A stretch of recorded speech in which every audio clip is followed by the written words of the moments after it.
ఓం మహాగణాధిపతయే నమః. ఓం గురుభ్యో నమః. ఓం శ్రీమాత్రే నమః. అరుణాం కరుణాతరంగితాక్షీం ధృతపాశాంకుశపుష్పబాణచాపాం అనిమాదిభిరావృతాం మయూకైః అహమిత్యేవ విభావయే భవానీం. శ్రీమాత్రే నమః. ప్రేక్షకులకి ఆ లలితాంబిక అమ్మవారి యొక్క అనుగ్రహం పరిపూర్ణంగా కలగాలని మనస్ఫూర్తిగా కోరుకుంటూ, మనకి ఉగాది నుంచే కొత్త సంవత్సర ఫలితాలు చూస్తాం. అయితే చాలామంది చేస్తున్న రిక్వెస్ట్ ఏంటంటే, సార్ మేము కొత్త సంవత్సరంలో ఏదైతే ప్లానింగ్ ఉంటుందో మేము ఈ సంవత్సరం అసలు ఏమేం చేయాలి, వేటికి బలం ఉంది, వేటికి బలం లేదు, గృహయోగానికి అనుకోండి, లేనట్లయితే వివాహానికి అనుకోండి, ఇన్వెస్ట్మెంట్స్కి అనుకోండి, అసలు గోచారంలో వాటి యొక్క బలాబలాలు ఎలా ఉన్నాయని తెలుసుకుందాం అనుకుంటున్నాం. బికాజ్ ఆఫ్ మాకు కొత్త సంవత్సరం అనేటువంటిది మీరు అన్నట్టుగా ఉగాది అయినప్పటికీ కూడా జనవరి నుంచి మనం మామూలుగా ఆంగ్ల సంవత్సరం చూసుకుంటాం కదా క్యాలెండర్లో ఇటువంటి విషయాలు అందరూ రిక్వెస్ట్ చేయడం వల్ల ఈ సంవత్సరం అనేటువంటి చెప్పడం జరుగుతుంది. బట్ మనది మాత్రం ఉగాదే, గుర్తుపెట్టుకోండి.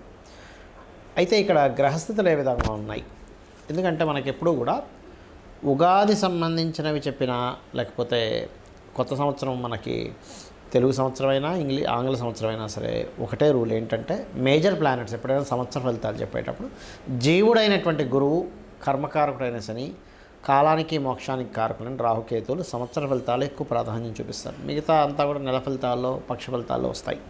అయితే ఇక్కడ కనుక మనం చూసుకున్నట్లయితే, గురువు మిథున రాశిలో ఉంటూ మీకు 6వ నెల నుంచి కర్కాటక రాశిలోకి వెళ్తున్నాడు, జీవకారకుడు గురువు.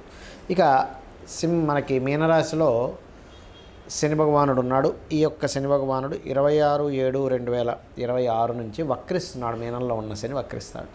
ఇక రాహువు, కేతువు డిసెంబర్ మాసం వరకు కుంభ రాశిలో రాహువు, సింహరాశిలో కేతువు ఉంటూ, వారు దాని తర్వాత డిసెంబర్ నుంచి కర్కాటకంలోకి కేతువు, మనకి మకరంలోకి రాహు వస్తున్నాడు. ఈ యొక్క గ్రహస్థితిని అనుసరించి ద్వాదశ లగ్నముల వారికి, లగ్నం తెలియని వారి రాశుల వారికి ఎటువంటి ఫలితములు ఉన్నాయి. కర్కాటకం వారికి కనుక చూసుకున్నట్లయితే ప్రస్తుతం మీకు 2వ స్థానంలో కేతు ఉన్నాడు. మీ ధనపరమైనటువంటి విషయంలో 2026 వరకు కూడా అక్కడే ఉంటాడు. కాబట్టి మీరు గణపతిని ఆరాధిస్తే, సూర్యభగవాను ఆరాధిస్తే అంత చక్కగా మీకు ధనపరమైనటువంటి విషయంలో బాగుంటుంది, గుర్తుపెట్టుకోండి. అలాగే మరి ఇక్కడ మీకు మిగతా మేజర్ ప్లానెట్స్ అయినటువంటివి కనుక చూసుకున్నట్లయితే అష్టమ రాహు ఉన్నప్పుడు ప్రధానంగా ఏంటంటే, మీరు తీసుకోవాల్సిన ముఖ్యమైన జాగ్రత్త, వాటర్ ప్లేసెస్కి వెళ్ళినప్పుడు జాగ్రత్తగా ఉండండి. అలాగే కొంతమంది రైతులు వీళ్ళు ఉంటారు, వాటర్ మీదే వాళ్ళ జీవనం సాగుతూ ఉంటుంది. లేనట్లయితే వాటర్ హెవీగా వస్తే ఇబ్బంది వస్తుంది, వాటర్ లేకపోతే ఇబ్బంది వస్తుంది. కాబట్టి ఈ రైతులు కాస్త జాగ్రత్తగా ప్లాన్ చేసుకోండి దయచేసి. అలాగే మరొక విషయం ఏంటంటే, ఇక్కడ గమనించినట్లయితే 12వ స్థానంలో గురువు ఉన్నాడు. కాబట్టి మీరు ఏదైనా కొత్త ఇన్వెస్ట్మెంట్స్కి మంచిదే. కాకపోతే గురువు యొక్క రాసుల్లో శని కూడా ఉన్నాడు. కాబట్టి ఈ గురు శనుల యొక్క ప్రభావం మూలంగా ఏంటంటే, మీరు ఇన్వెస్ట్మెంట్స్ చేసే విషయంలో మంచిదే. కాకపోతే లాంగ్ టర్మ్ ఇన్వెస్ట్మెంట్ చేసుకోండి గురు రాశిలో శని ఉన్నందుకు. అలాగే మీకు ఎప్పుడైతే ఈ యొక్క గురువు 12వ స్థానంలో ఉంటాడో 6వ స్థానాన్ని వీక్షిస్తాడు, 8వ స్థానాన్ని వీక్షిస్తాడు. దీనివల్ల ఏంటంటే ఇన్సూరెన్సెస్ మూలంగా కలిసి రావడము, రుణాల కోసం చేసే ప్రయత్నం ఫలించడము, అందులో ముఖ్యంగా గృహయోగం 12వ స్థానంలో గురువు ఉన్నప్పుడు 4వ స్థానాన్ని వీక్షిస్తాడు. కాబట్టి ఇది మీకు జూన్ వరకు కూడా గృహం కట్టుకోవడానికి చాలా చక్కటి సమయంగా మనం చెప్పుకోవచ్చు. గృహ యోగాన్ని ఇస్తుంది, వాహన యోగాన్ని ఇస్తుంది జూన్ వరకు, అంటే మే ఎండింగ్ వరకు. మరి జూన్ వచ్చింది కదండి, జూన్ వస్తే మరి లగ్నంలోకి గురువు వచ్చేస్తాడుగా, అప్పుడు వేటికి గురు బలాన్ని అందిస్తున్నాడు అనేటువంటి విషయం కనుక చూసుకున్నట్లయితే, ప్రధానంగా ఏంటంటే ఇక్కడ మీకు వివాహ సంబంధించినటువంటి విషయాలను ఇస్తూ ఉంటాడు. సంతానం కోసం అంటే సంతానం సంబంధించిన విషయంలో అనుకూలతను ఇస్తూ ఉంటాడు. సంతానం కోసం చేసే ప్రయత్నం, అందులో ముఖ్యంగా గురువు ఎప్పుడైతే కర్కాటక రాశిలో ఉండి చూస్తూ, ఎప్పుడైతే వృశ్చిక రాశిని చూస్తూ ఉంటాడో, ఇక్కడ ఏమవుతుందంటే కర్కాటకం నుంచి వృశ్చికంలో ఉండే పంచమ స్థానాన్ని చూసేటప్పుడు IVFలు, IUIలు, నిగూఢమైనటువంటి విషయాలు ఏదైనా సరే సాధన చేయడానికి, మరియు పంచమ స్థానం మీద గురువు ఉన్నప్పుడు ఆ యొక్క గురుబలం వల్ల ఉపనయన సంబంధించినటువంటి విషయాలకు అనుకూలతని ఇస్తూ ఉంటాడు. ఇక్కడ ఏదైనా ఉపనయనం అనే కాదు, ఎనీ సాధన, దేవతా సంబంధించిన ఏ సాధన అయినా సరే చేసుకోవడానికి చక్కటి అనుకూలమైనటువంటి వాతావరణాన్ని ఇస్తూ ఉంటాడు. అయితే తీర్థయాత్రలు, పుణ్యక్షేత్రాలు వెళ్ళడానికి కూడా మీకు పర్టికులర్గా గురువు ఎప్పుడైతే జూన్ నుంచి లగ్నంలోకి వస్తున్నాడో అక్కడి నుంచి అనుకూలంగా ఉంది. అయితే శని భాగ్యస్థానంలో సంచరిస్తున్నాడు. కాకపోతే ఈ శని 26 జూలై నుంచి మళ్ళీ వక్రించినప్పుడు మాత్రం కొంత అష్టమ శని ప్రభావం పడుతూ ఉంటుంది మీ మీద. అలాంటప్పుడు కాస్త నువ్వులు దానంగా ఇవ్వడం, నూనె దానంగా ఇవ్వడం చేస్తూ ఉండండి.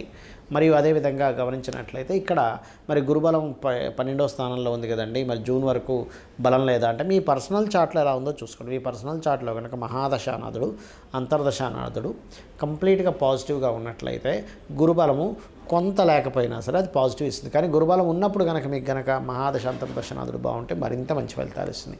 అయితే ఇక్కడ మీకు ఫైనాన్షియల్ స్థానంలో కేతు ఉన్నందుకు ఓం ధర్మాధ్యక్ష ధనాధ్యక్ష ధనధాన్య వివర్ధిని నమః అనే మంత్రం చేసుకోండి. అన్ని విధాలా మీకు బాగుంటుంది. అంటే మనం జాతకం చూపించుకున్నప్పుడు అసలు ముఖ్యంగా చూసుకోవాల్సింది ఏమిటంటే టైమింగ్. అసలు మీరు ఏ సమయంలో మీ లైఫ్లో మెయిన్ టర్నింగ్ పాయింట్స్ ఏవైతే ఉంటాయో వాటి గురించి తీసుకోవాల్సిన నిర్ణయాలన్నీ కూడా చాలా స్పష్టంగా జ్యోతిషశాస్త్రంలో చెప్పబడుతుంది. దీనికి మరి ఏమిటి ప్రామాణికం అంటే ఒక జాతకం తీసుకున్నప్పుడు పాస్ట్ జరిగినటువంటివి కొన్ని చెప్తాం, వాళ్ళ ఇంట్లో వాళ్ళ గురించి చెప్తాం. ఎందుకంటే అప్పటి వరకు ఆ వ్యక్తిని చూడలేదు, వాళ్ళ ఇంట్లో వాళ్ళ గురించి తెలియదు, కానీ ఎలా చెప్తారంటే దాన్ని జ్యోతిషశాస్త్రం అంటారు. అయితే మరి ఏమేమి కావాలి మనకి ఇక్కడ ఒక జాతకం చూసి చెప్పడానికి నేము, డేటు, టైము, ప్లేసు సరిపోతాయి, పర్ఫెక్ట్గా ఉండాలి. ఇవి తీసుకున్నప్పుడు మరి ఏమిటి ఉపయోగము? ఎందుకంటే జాతకం వల్ల ఏమిటి ఉపయోగం చాలామందికి సందేహాలు ఉన్నాయి. ఇప్పుడు మీరు స్ట్రెంగ్త్గా ఉండాలి, లైఫ్లో చాలా స్ట్రాంగ్ అవ్వాలి. లగ్నము పాడైతే మనిషి స్ట్రాంగ్ ఉండడు. ఒక్కోసారి పాపగ్రహ సంబంధాలు, పాప ఫలితాలు ఇచ్చే సంబంధాలు ఉన్నప్పుడు మరీ విపరీతమైన స్ట్రాంగ్ కూడా అవుతాడు. బట్ ఎందుకు అలా ఉందని చెప్పేది మీ లగ్నం చెప్తే. చాలామంది చూడండి, ఎంతో కష్టపడుతున్నానండి, నాకు డబ్బులు రావట్లేదు, ధన సంబంధించిన విషయంలో చాలా ఇబ్బంది పడుతున్నాను, నాకేమిటి అని ఇబ్బంది పడుతూ ఉంటారు. అటువంటప్పుడు మీరు మీ ధనాధిపతి ఎక్కడున్నాడు, 12 లగ్నాల్లో ధనాధిపతి ఎవరు, ఎక్కడున్నారు, మీకు అసలు ధనయోగం కలిగించేటువంటి వృత్తులేమిటి, వ్యాపారాలు ఏమిటి అనేటువంటిది మీ సెకండ్ లార్డ్ చెప్తాడు. అందుకని మీ ధనాధిపతి ఎవరో తెలుసుకోవాలి. దానికోసం జ్యోతిషశాస్త్రాన్ని మీరు తెలుసుకోవాలి. అలాగే ఒక్కొక్కసారి ఏమవుతుంటుందంటే మనం ప్రయత్నం చేస్తుంటాము, కానీ ఎన్ని ప్రయత్నాలు ఎంత నిజాయితీగా ఎంత ధర్మబద్ధంగా ఉన్నా మన ప్రయత్నం సక్సెస్ అవ్వదు.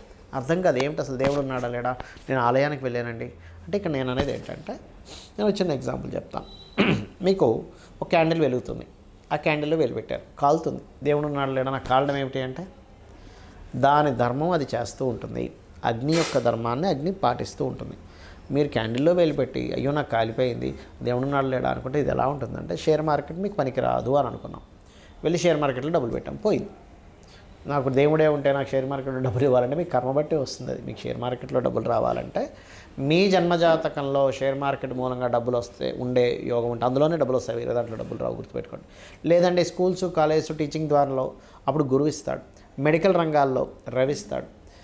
మానసిక సంబంధించిన ఫుడ్ రిలేటెడ్ చంద్రుడు ఇస్తాడు. ఇలా ఒక్కొక్క దానికి ఒక్కొక్కటి ఉంటుందనే విషయం మీరు అర్థం చేసుకోవాలి.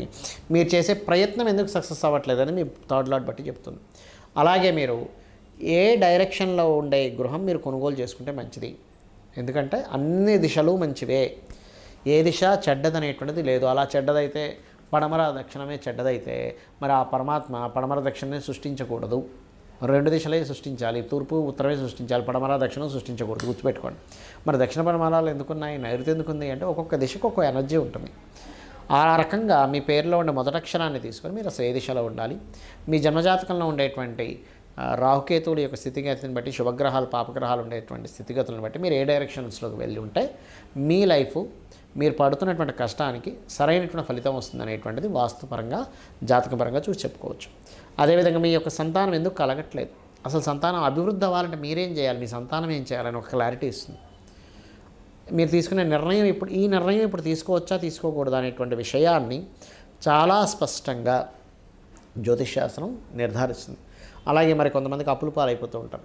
అసలు ఎటువంటి వాటి మూలంగా అప్పుల పాలవుతారు, బిజినెస్ వల్ల అవుతారా, ఫ్రెండ్స్తో లగ్జరీగా వెళ్ళడం వల్ల అవుతారా, లేనట్లయితే పర్టికులర్గా మీరు గమనిస్తే కనుక ఒక్కొక్కసారి ఎవరికో డబ్బులు ఇస్తారు, అప్పు చేసి వాళ్ళు ఏదో గవర్నమెంట్ జాబ్ ఇప్పిస్తారనో అలాంటి వాటి వల్ల అవుతారా అనేది చాలా స్పష్టంగా ఉంటుంది. సో మీరు అప్పుల నుంచి బయటపడాలంటే ఏం చేయాలి, అసలు ఏ దానం చేసుకోవాలి. అలాగే వివాహానికంటే ఒక సమయం ఉంటుంది, టైమింగ్ మెయిన్గా. అసలు ఎప్పుడు మీరు వివాహం చేసుకుంటే మంచిది, ప్రతి జాతకుడికి 3 నుంచి 5 సార్లు వస్తుంది. ఇప్పుడు మన సంవత్సర ఫలితాల్లో ఇక్కడ ఎప్పుడుంది గురుబలం, మనం గురుబలం అంటారు కదా. కేవలం అంటే గురుబలం ఒక్కొక్క దానికి పనిచేస్తూ ఉంటుంది. వివాహానికి పనిచేస్తుందా, గృహానికి పనిచేస్తుందా, ధనం రావడానికి పనిచేస్తుందా, సంతానం కోసం పనిచేస్తుందా, ఇన్వెస్ట్మెంట్స్ కోసం పనిచేస్తుందా అనేది తెలుసుకోవాలి గురుబలాన్ని. ఆ రకంగా వివాహ సమయం ఎటువంటి మీ పర్సనల్ చార్ట్ చూస్తే ఎలాంటి అమ్మాయి వస్తుంది, అమ్మాయి ఏమైనా హెల్త్ ఇష్యూస్గా ఉంటుందా, లేకపోతే అబ్బాయి కావచ్చు అమ్మాయి కావచ్చు, వాళ్ళ యొక్క తత్వం ఏంటి, వాళ్ళ యొక్క మొండితనం ఏమిటి, వాళ్ళ అతమంచితనాలు ఏమిటి, అవన్నీ కూడా తెలుస్తాయి. అలాగే మీకు లైఫ్లో జరిగేటువంటి అన్ఎక్స్పెక్టెడ్ థింగ్స్ అష్టమ ద్వారం ద్వారా, అష్టమ భావం ద్వారా, హైయర్ ఎడ్యుకేషన్ భావం ద్వారా, మీ ఉపాసన సంబంధించింది కూడా పంచమ నవమాల ద్వారా మీ వృత్తిలో ఎందుకు రాణించలేకపోతున్నారు, ఇంత కష్టపడ్డా, ఎంతో టాలెంట్ చూపిస్తున్నా పై అధికారులు మిమ్మల్ని తొక్కేందుకు పెట్టేస్తున్నారు, అసలు ఏం చేసుకోవాలి, ఎందుకంటే నిజాయితీగా ఉంటూ ఎంతో పని చేస్తున్నా అసలు ఎందుకు ఇలా తొక్కి పెట్టేయడం, ఎందుకు మనల్ని పైకి రానికుండా చేస్తున్నారు అనేటువంటివి కూడా మీ యొక్క జన్మజాతకంలో ఉంటాయి. అలాగే మీ వ్యాపారాలు, మీరు విదేశాలకు వెళ్ళాలా వద్దా, అసలు ఎప్పుడు ఇన్వెస్ట్మెంట్ చేయాలి, మీ 12వ స్థానం ఏదైతే ఉందో అది యాక్టివ్గా పాజిటివ్ ట్రిగర్ ఇచ్చేటప్పుడు మీరు ఇన్వెస్ట్మెంట్ చేయడం వల్ల మీకు డబ్బులు వస్తాయి. అది నెగిటివ్ ట్రిగర్ ఇస్తుంది, నిమిత్తాలన్నీ కొంచెం డిఫరెంట్గా కనిపిస్తున్నాయి. అప్పుడు ఏమవుతుంది, మీరు చేసే ప్రతి రూపాయి కూడా అది డెడ్ ఇన్వెస్ట్మెంట్ అవుతుంది. దానివల్ల మీకు రూపాయి కూడా రాదు, గుర్తుపెట్టుకోండి. అది దాన్ని డెడ్ ఇన్వెస్ట్మెంట్ అంటారు. ఆ రకంగా అసలు మీకు డెడ్ ఇన్వెస్ట్మెంట్ అయ్యే టైం నడుస్తుందా, ఒక రూపాయికి ఇంకో రూపాయి వచ్చే సమయం నడుస్తుంది. ఎందుకంటే మీరు ఎంతో కష్టపడి రూపాయి దాచుకొని దాన్ని తీసుకెళ్ళి ఇంకో దగ్గర ఎక్కడో ఇన్వెస్ట్మెంట్ చేస్తారు, గోల్డ్లోనో, సిల్వర్లోనో, ల్యాండ్లోనో, గృహంలోనో. ఆ సమయంలో అదేమవుతుందంటే, ఏమిటండి ల్యాండ్లో మంచిదే కదా అంటే అందుకోసం మీరు ఫ్రాడ్ ల్యాండ్ కొనుక్కోవచ్చు, లేదా గొడవలు జరిగేటువంటి సంబంధించిన ల్యాండ్ తీసుకోవచ్చు, చెప్పలేం కదా. కాబట్టి ఈ యొక్క అంశంలో మీరు ముఖ్యంగా జ్యోతిష్శాస్త్రపరంగా ఇవి తెలుసుకొని మీరు కనుక అడుగు వేసినట్లయితే మీ కష్టానికి తగ్గ ఫలితము, అమ్మవారి అనుగ్రహం, మీరు ఎటువంటి పని చేస్తున్నా అమ్మవారిని తలుచుకొని మీరు పనిని ప్రారంభించండి, ఆ మహాగణపతిని తలుచుకొని ప్రారంభించండి.